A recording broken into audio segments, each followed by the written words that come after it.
ఈ టిడ్కో హౌసెస్ గురించి ఇవాళ 102 కోట్ల రూపాయలు ఏదైతే బ్యాంకులకి బకాయిలు అయినాయో ఈఎంఐ రూపంగా వాటిని ప్రభుత్వం సెప్టెంబర్ 30వ తేదీ 2024 దాకా ఈ బకాయిలు 102 కోట్లు ఉంటే వాటిని ప్రభుత్వం తీరుస్తుంది, బ్యాంకులకి ప్రభుత్వం కడుతుంది అని చెప్పి నిర్ణయం తీసుకోవడం అయింది.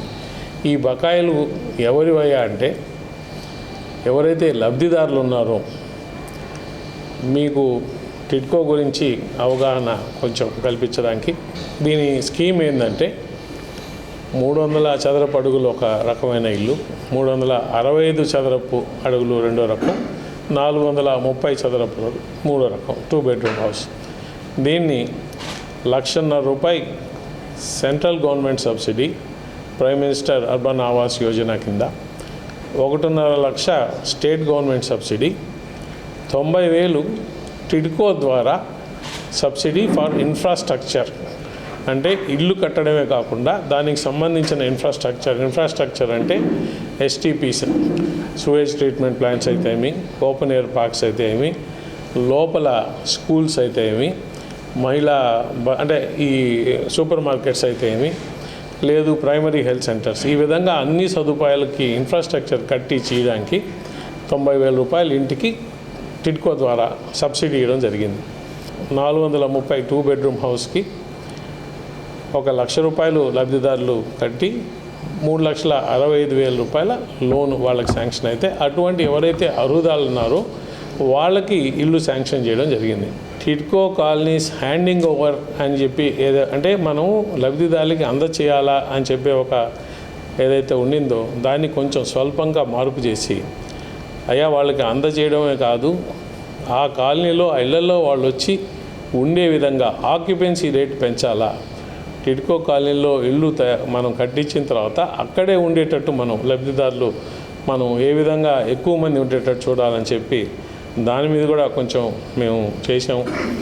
టిడ్కోని మొత్తం ఆ సంస్థ మళ్ళీ బాగా జీవం పోసుకొని కళకళలాడే విధంగా రేపు సంక్రాంతిని అందరూ వాళ్ళు సంతోషంగా టిడ్కో వాసులు బాగా సంక్రాంతిని వాళ్ళు సంతోషంగా సంబరాలు చేసుకునే విధంగా ముందరికి వస్తున్నది.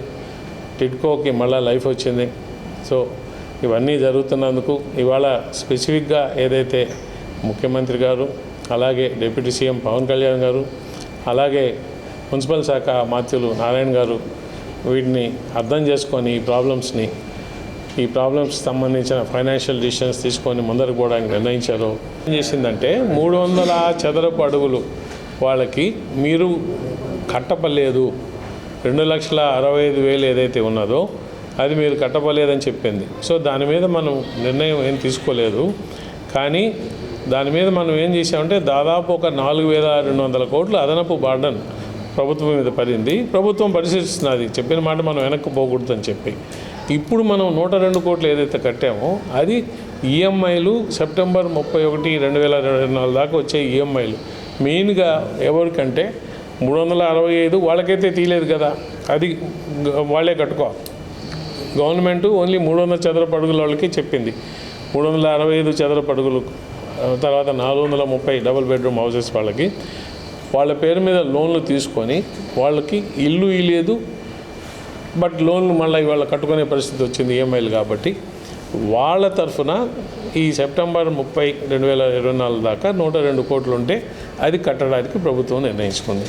బట్ అదే పెద్ద రిలీఫ్. ఎందుకంటే ఎక్కడ పోయినా కూడా ముఖ్యంగా ప్రజలు ఇదే చెప్తున్నారు, సార్ మేము మాకు డబ్బులు మా పేరు మీద డ్రా చేశారు, మాకు ఇల్లు లేదు, మేము బయట ఉంటున్నాం, ఆ బాడీకి కట్టుకుంటున్నాం, ₹1,00,000 కట్టింది దానికి ఇంట్రెస్ట్ కట్టుకుంటున్నాం, ఈఎంఐలు కట్టమని మమ్మల్ని బ్యాంకులు చంపుతున్నారు, బెదిరిస్తున్నారు చెప్పి. సో వీటి దృష్టిలో మనం ఇవాళ 102 కోట్లు బ్యాంకు కట్టడానికి నిర్ణయించింది. అది కాకుండా ఈ జూన్ 12 కల్లా 1,02,000 ఇల్లు ఇచ్చి, మెయిన్గా ఆ ఇల్లు కూడా ఏంటి, ఈ 430 చదరపు అడుగులతో 365 చదరపు అడుగులు వాటిని కంప్లీట్ చేసి ఇవ్వాలని చెప్పి మనం ఒక ముఖ్యమైన నిర్ణయం తీసుకోవడం జరిగింది.